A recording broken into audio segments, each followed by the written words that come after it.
Welcome to Catch Her Spark with Jen Maldonado. These are conversations with women who are building meaningful careers, stepping into leadership, and designing life on their own. Everyone, today's conversation is with someone who saw the gap and choose not to ignore it in the psychology world, right? Delia McCabe, she's working within the traditional model of helping people, but she's thinking differently and she's behaving differently and she's improving people's life through conversations.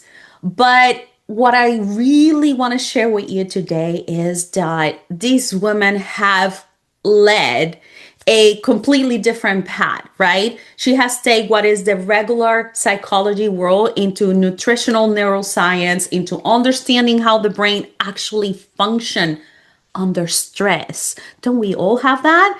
And not only that, into what burnout really is, not emotionally, but biologically. And today she holds a medical PhD and her work focuses on the neurobiology of stress, resilience, and the daily choices that impact how we think, feel, and perform. So today we're going to unpack that. What's really actually happening in the brain when we are burnout? Why mindset alone is not always enough, and what people can start doing differently, practically to support how they show up every day. And guess what? We're going to get to meet Delia personally. So, Delia, welcome. Thank you so much for joining us. Thank you for the invitation, Jen. I'm delighted to be here.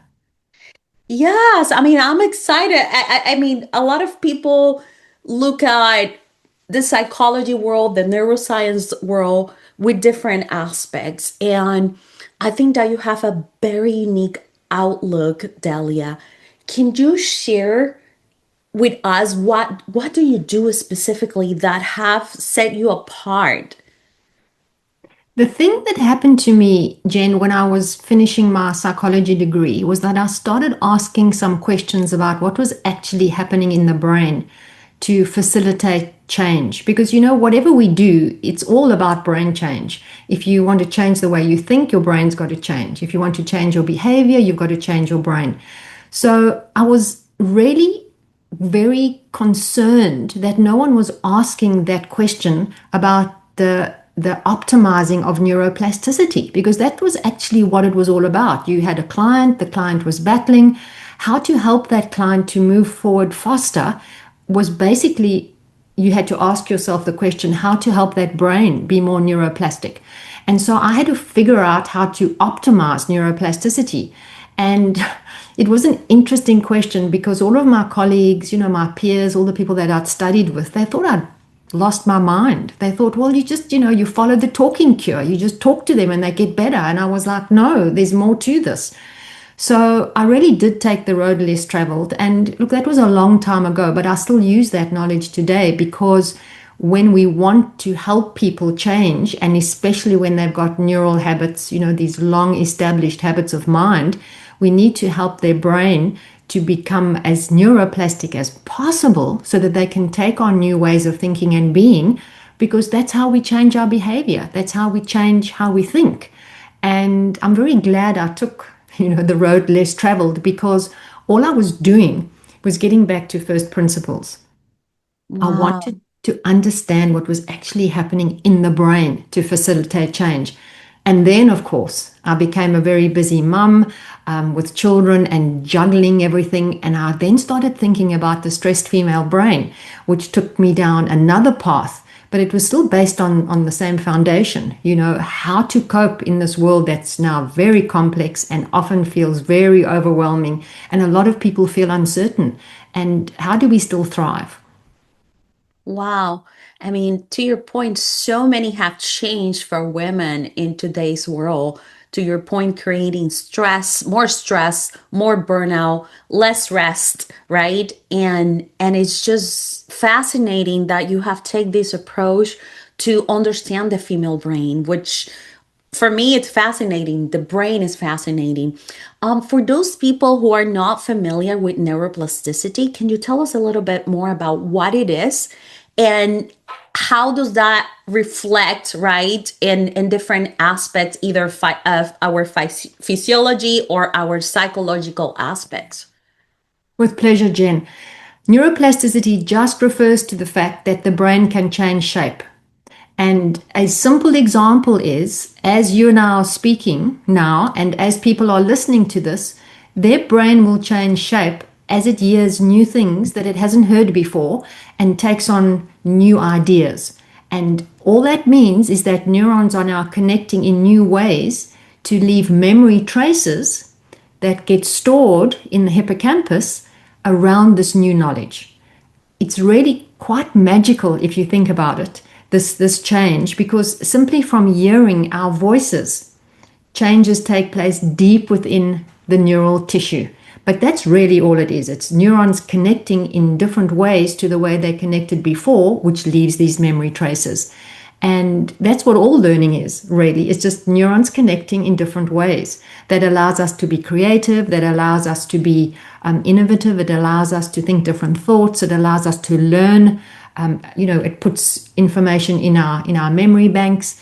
The challenge is, though, and this is the dark side of neuroplasticity, is that we can learn bad habits too. And so we can learn to be anxious. We can learn to feel unstable and insecure. We can learn to think negatively about a situation before we've seen how it runs out and how the consequences. And those are unfortunately also changes that happen in the brain, but those are changes that don't serve us. And that's why I call it the dark side of neuroplasticity. And when we get very stressed, it's very much easier to fall into that negative way of thinking, simply because the brain is primed for something negative to happen, because that is linked to our survival response. So when we consider how we behave in the world and the things that happen to us, we always have to consider, are we laying down, neural changes that are going to serve us in the future or not? And when we become very stressed, it's very hard to think clearly about that, which is why the secret is to reduce the stress and help the body and brain cope with the stress. And that's part of what my research has been about, and how I help people deal with stress. Wow. So, what have you noticed in the neuroplasticity when women specifically, if there's a difference, because I don't know, right? When there's a difference, what happened to the neuroplasticity when women start being stressed out, anxious? What kind of behaviors we'd see, and what happened in the brain that, as you mentioned, when does the dark place area start taking over our lives? The challenge with the brain is that it is a prediction machine. You can think about it as or prediction organ. It's always looking at what could happen next and what that means. Because if we can figure out what happens next and we can find a pattern to it, we can better predict the outcome, and then we can behave accordingly. Now, the female brain is especially good at doing this. And it's very interesting because I run a workshop where I explain all the differences between the male and the female brain. And I'll just have the caveat and say that the male and female brain are more similar than different, but the differences are really important and they're very noticeable. And in this one area specifically, the female brain is better than the male brain at anticipating consequences. And it's really easy to see this because there are more men in jail than women, because the female brain is better at looking at a situation and going, hold on a second, that may not be a good idea, let's think about it a little bit.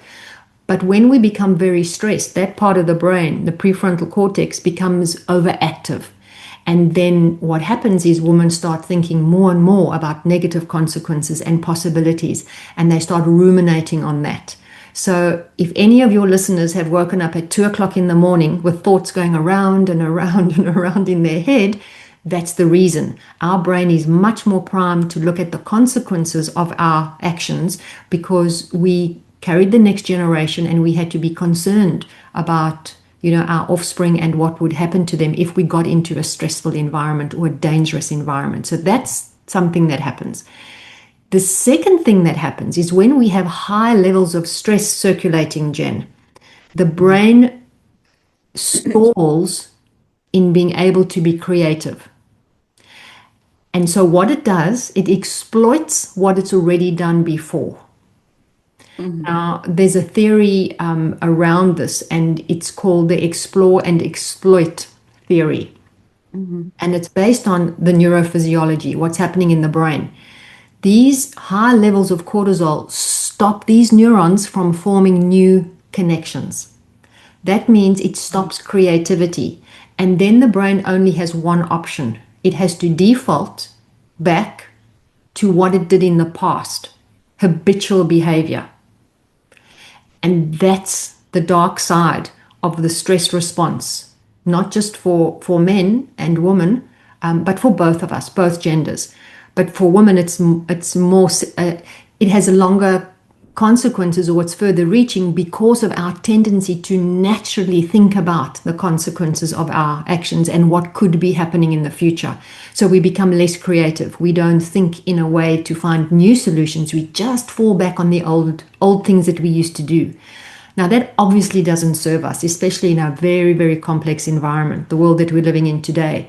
So the aim of the exercise is therefore to reduce the stress, to reduce what's causing the stress, and to support the body and brain to be able to tolerate this uncertainty and this overwhelm that most of us are involved in.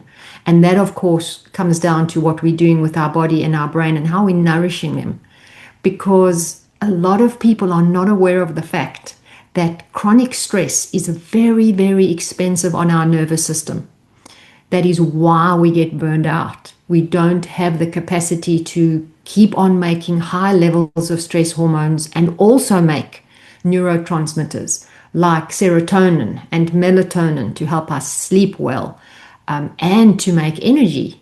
Mitochondrial energy needs the same nutrients as neurotransmitters need and as stress hormones need. So we end up becoming depleted in the very raw materials that we need to be able to deal with the complexity and the stress that we are immersed in today. Oh my God, my brain. I think that everyone can relate to these, Delia, because I think sometime everyone in their lives have wake up with these negative thoughts, especially during the night, and we go back to these patterns. And I know there's a lot of misconceptions about, talk to you positive, try to change your mindset, and which is important, right? But there's much more of that than just telling myself positive thinking, right? And doing that. What has been something that you have discovered in this process that has helped accelerate the change to start teaching the brain, right, how to change, and correct me if I'm wrong, but how to change that neuroplasticity to really create a lasting change through nutrition and many other things? What is one thing that you have discovered in this process? That's a big question because there's so many different variables. But Yes. I'd say you hit the nail on the head when you said that we need to be making sure and looking at more than just mindset and positive thinking, because that's working up here. And it's not looking at what's happening deep within the neurons. And that's why I went down to first principles. So I never start with telling people to start thinking positively or change their mindset, or this is the habit of mind they need to change. What I start doing firstly is saying, what are you eating every day? And what supplements are you busy taking? And let's have a look at your sleep. And then I ask them how often they can feel their parasympathetic nervous system is on. And then they go, what are you talking about? And then I say, well, most of us have our sympathetic nervous system on all the time. And it's very easy to see if that's the case. Look at where your shoulders sit. If your shoulders are close around your ears, that's telling you you are in SNS. Take a deep breath, put your PNS on, your peaceful and digestive and rest nervous system. It doesn't get a look in much today. So we talk about breathing and we talk about what they're consuming in terms of their nutrient intake. And then I also ask them how long they have felt this way. Because the longer people have experienced extreme stress, the more depleted they are of nutrients. And then what happens is they start experiencing other challenges. There's a reason why chronic stress is linked to things like cardiovascular disease and type 2 diabetes and even cancer because of this terrible, terrible suck that chronic stress has on our nutrient status. The other challenges which we discuss, and it's actually quite interesting when I speak to women about this because they tell me how they gravitate to ultra processed foods. The crisps and the lollies or the candy and the sodas and even coffee. And I explain to them why that happens because a lot of women feel guilty about that. They feel like they don't have enough willpower, that they're not disciplined enough, that they're bad because they're gravitating to that. And then I explain that those kinds of foods are actually calming them down for a little bit because they actually allowed the body to make its own opioids, which is, the technical term is endogenous opioids. And so for a short period of time, women feel better when they consume those foods, and that becomes a psychological habit underpinned by this neurophysiology, which is the endogenous opioid synthesis. And so they become addicted to those foods because it helps them feel better just for a little bit of time. So now we have to find ways for them to simulate that, but not with foods that are nutrient deficient. And so we work on that. I say chocolate isn't off bounds. We just need to make sure it's the right kind of chocolate. And, when you consume that chocolate, coffee isn't off bounds either. We just need to say what kind of coffee, what are you having with the coffee? When are you having the coffee? And so this opens up discussions because all people find a way to cope amidst stress in their own particular way. Like I tell people, every brain is a fingerprint. And so we need to find out what the stress responses are and how to tackle them without lots of effort and without lots of deprivation. Because when people are very stressed, you don't want to be telling them, you can't have this and you can't have that and you can't have that. We need to say, okay, let's just tweak this. Let's nudge this. And then I also tell them what specific types of nutrients they need to consume. And I'll give you one example here, which most people are not aware of. Vitamin C is a very potent antioxidant. Most people know that, and most people also know that it's really good for our skin and it's good for our immune system and so on. But what they don't know is that our brain and our adrenal glands has between 15 to 17 times more vitamin C than any other tissue. Wow. So when we're chronically stressed, we use up lots of vitamin C, and that's why it's easier to get sick, because the brain and the body says, we don't need to worry about immune function when survival is important. And so you'll use up all your vitamin C in your adrenal glands and your brain, and you'll have nothing left to look after your immune system. And also, that's one of the reasons we age very quickly when we are very stressed, because there's no vitamin C to help make what we need to keep our skin healthy, which is collagen and elastin. So there are a number of repercussions to this terrible, terrible nutrient suck that chronic stress causes. Wow.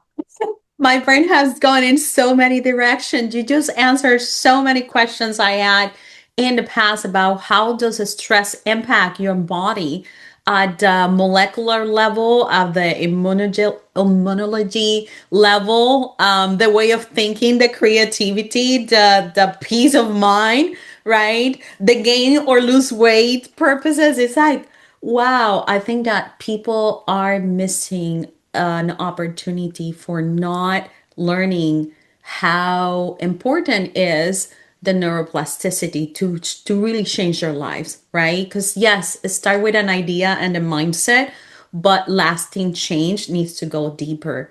And yeah, so Delia, I have to ask you this because you have taken a different path. You have done different questions that have lead a different quality of life. How do you end in this line of work? Please ask that question again. How do I How do you end that in the psychology world, neuroplasticity? Like, was it some time in your life that something happened, someone inspired you? How do you end it in this line of work? how did I end up here? Okay, Yeah. Jen, that's a good question. I think I just became really frustrated at looking at therapy and seeing that it didn't work as quickly as it should have. And it all started because I was working with a group of really smart school children, and they were doing really poorly at school. Their parents were frustrated, their teachers were frustrated, and I compared them to my control group, who were really smart kids who were doing well at school. And I just asked one question, and the question was, what is your favorite food?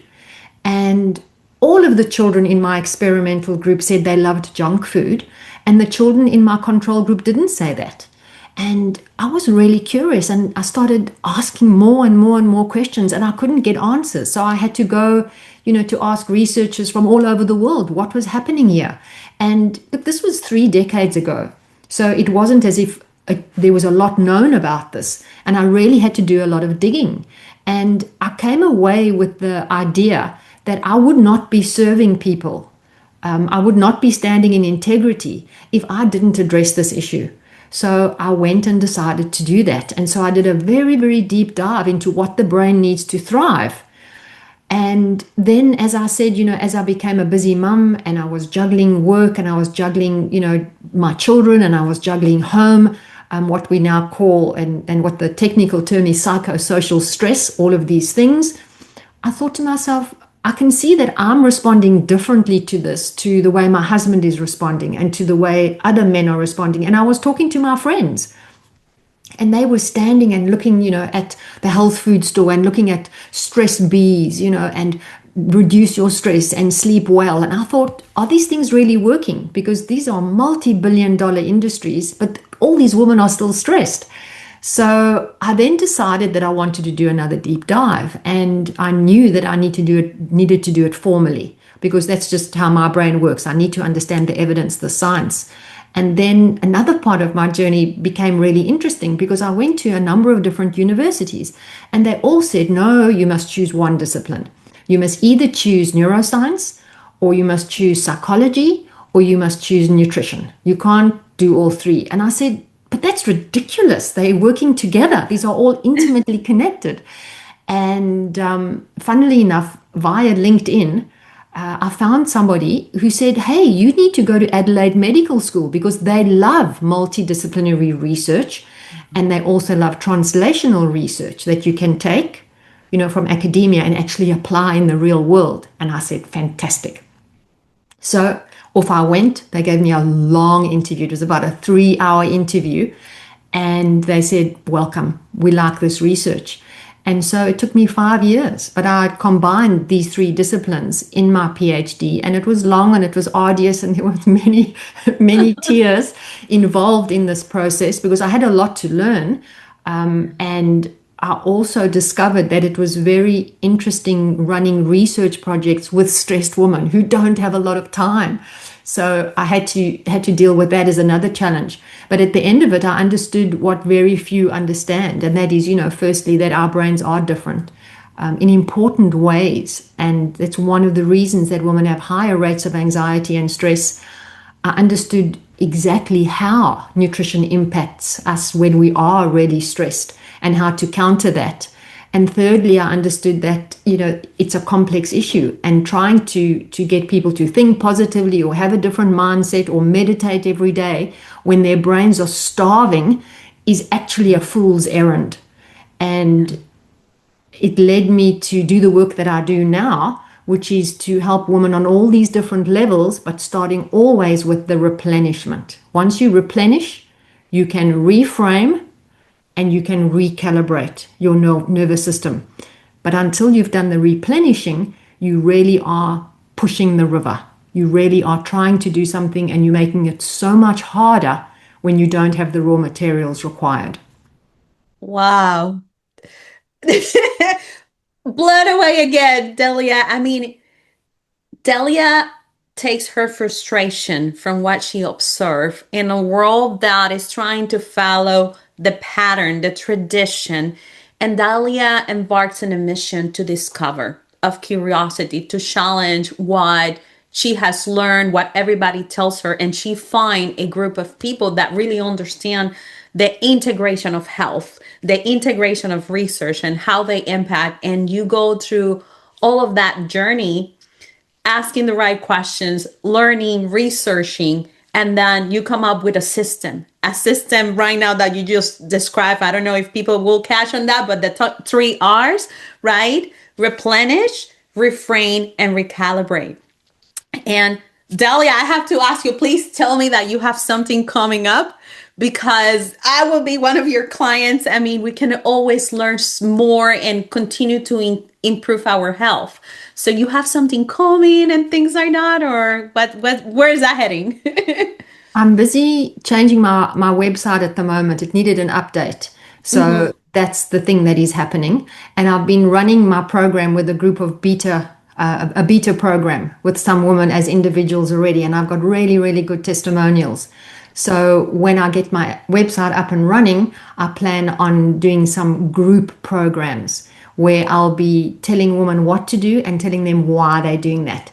Because that's one of the things that I've discovered in my beta training now, is that if I tell somebody to do something, I have all the science behind me. I know exactly why they should be doing that. And sometimes they don't understand that. So what I've been doing is saying, okay, this is what you need to do, and then I'll show them the science. And this is the next thing you need to do, and here's the science. So it's telling and then training. And it's amazing because then they understand why they're doing that thing instead of just blindly following, a process. They get to understand.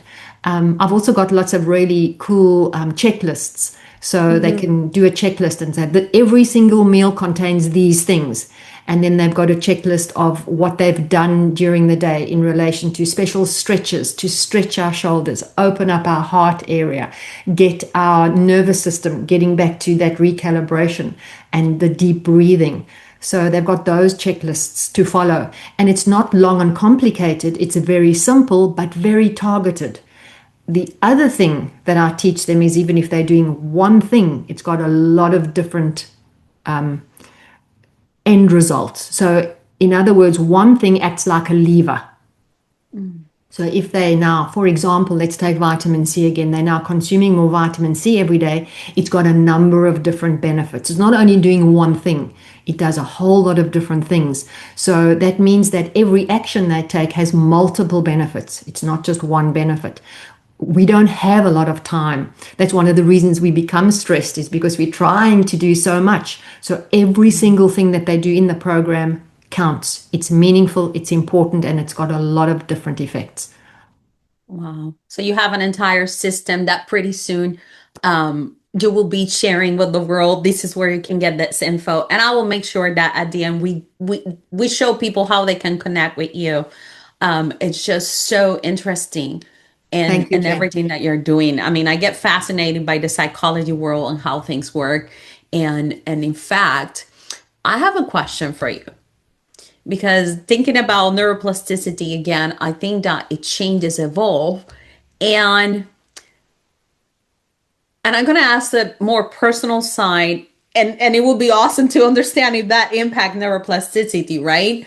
But my question is, you have evolved in so many ways, going through tradition to what the real answer is, leaving your integrity, living in your real value, knowing that you can help other people get better, change, improve their life, right? No stress, no burnout, and find different ways to do so.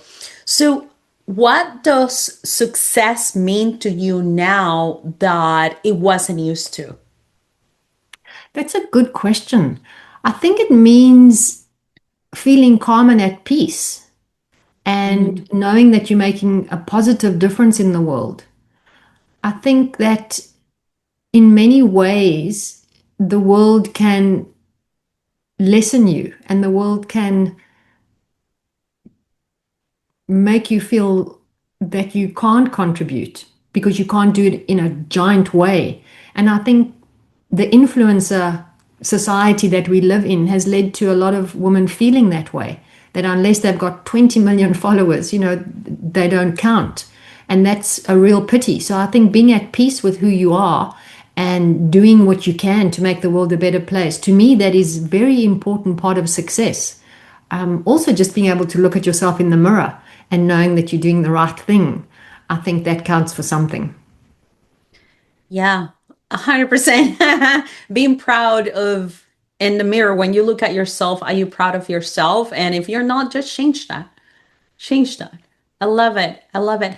Now, I have a question for you because I'm always curious about this, especially for women, because we have that vision of consequences, risks. And as soon as we start naturally looking in the future, in different aspects of our lives, wealth and money is one of those. And what I have noticed is that, and I don't know your situation, but many of women I speak, high executive entrepreneurs, and very successful women, they're doing incredible well in many areas of their lives. But that success usually comes with long hours and a lot of responsibility. And some women start thinking about the future when they want to keep maybe certain level of income or lifestyle, but not work so hard. I know that also changes, especially money and wealth have such a big impact changing, right? The neuroplasticity too, right? People start asking questions like how they can create income beyond what they do already without using more of the time. What are your thoughts from a relationship with money concept and how it impacts your brain, and personally some of your ideas on investing in stocks and things like that, real estate, crypto? How What are your thoughts about this? Because I'm always curious. I know this is a big issue for women. It is a big issue for women, and I think that society has made us believe that we should be independent and we should do everything on our own. And I think that that has led to a lot of burnout and a lot of stress for a lot of women because, in a sense, we have to choose between doing that or having a family. And if we can't choose, we have to do this terrible juggle all the time, and that leads to burnout and exhaustion. So I think one of the questions that I ask women to ask themselves is, what do they really value? What is the most important thing for them? Because what we value, we protect, and what we value, we pursue, and what we value allows us to establish boundaries. And if you're working all the time and you may be making an enormous amount of money, what happens is that you eventually can't enjoy it because now you've got a whole lot of health challenges. So, unfortunately, in life, a lot of things that we do, we have to find balance. And you may not have as much money, but you'll be healthier and you'll have better relationships. And I can't answer that question, Jen. It's a very personal question that people have to deal with. They have to grapple with that. And I know that the world is very complex now, and I know that people have many different opportunities. But if you just step back for a moment, don't make a decision when you're very stressed because of the incapacity of your neurons to be creative. Step back, take some time, be contemplative, and talk to other people. Ask other people what their opinions are. It doesn't mean that you have to follow what they tell you, but you can ask, you can listen, you can ponder, you can do some reading, and then you can make some decisions in relation to investments. But I think you always have to go back to what you value. What is really important to you? What do you want your life to look like in 5 years' time or in 10 years' time? I speak to women who regret not taking time to form, solid relationships. They get to be older and they find that they're lonely. We don't want that either. We want to find that balance. So it's not a very specific answer, but it does speak to what kind of person you want to be and the things that are important to you. Yeah, Delia, you have brought such a great idea and concept to your point, especially for women. Women invest and make financial decisions differently than men.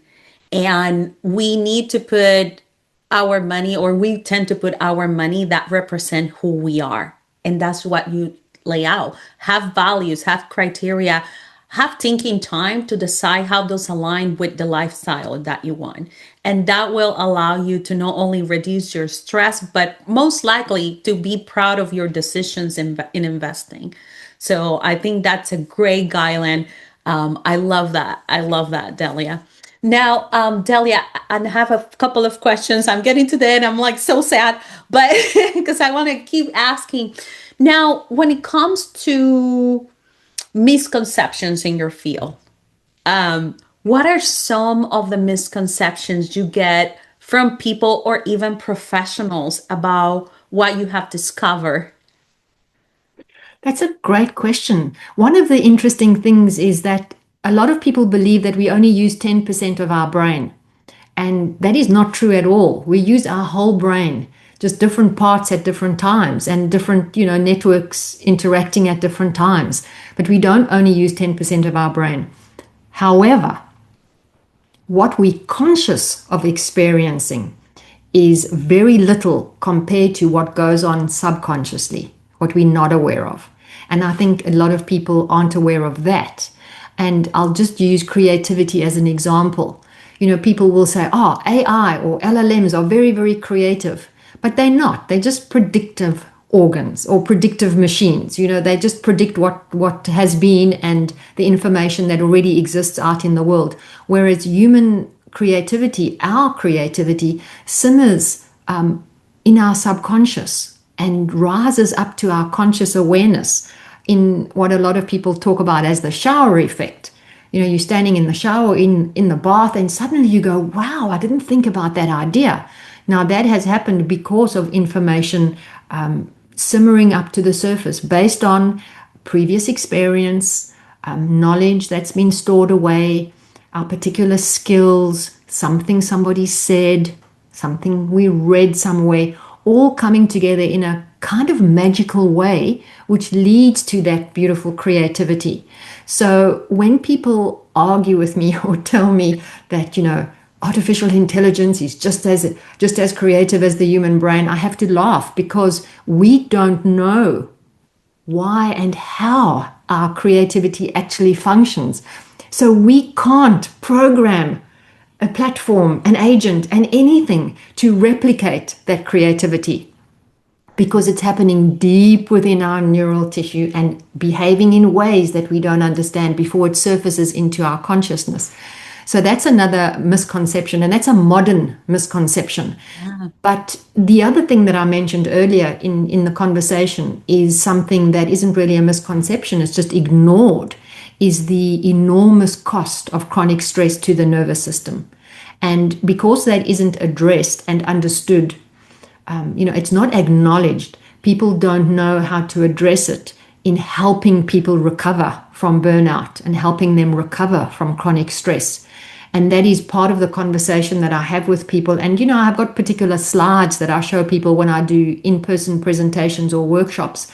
And I actually can see their brains going, wow, because I show them the slides that show how the body makes adrenaline and cortisol. And then I show them the slide that shows them how the body makes serotonin and melatonin. And then I show a slide to show how our neurons and all of our cells make energy within our mitochondria. And they go, wow, it's all the same nutrients. And then suddenly I see the light bulb.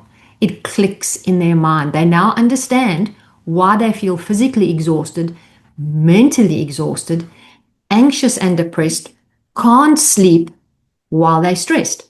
And these are the kinds of conversations that haven't been had because people haven't taken the deep dive that I took. So that is something that's just a huge big gap in the puzzle.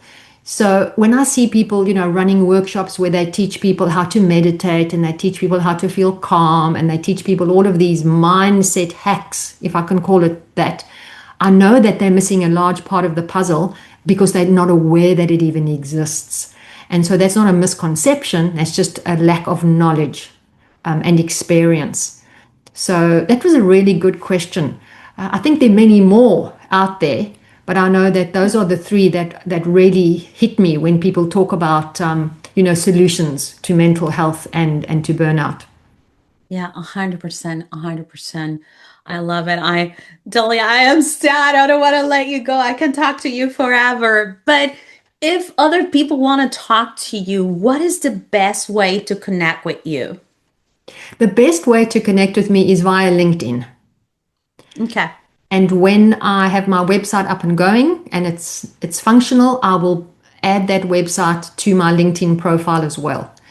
So that is the best way to get hold of me now. And if people want to send me a DM, they happily can. They can follow me on LinkedIn. I post a lot about mental health, burnout, how we're living in the world today. And I also have a Substack that I write as a side project to speak about the state of the modern mind and how we're coping. Amazing. Thank you so much, Delia McCabe. Her name is down there if you want to look for her in LinkedIn. Delia, thank you so much again for joining us on the program, sharing your story, what you do, and some of the things you have learned in this new research process that you have been embarking. So again, thank you for joining us today. It's been wonderful. Thank you for the invitation, Jen. You've been listening to Catch Her Spark with Jen Maldonado, where bold women lead the way. Ready to share your spark? Apply to be a guest at catchherspark.com/guest.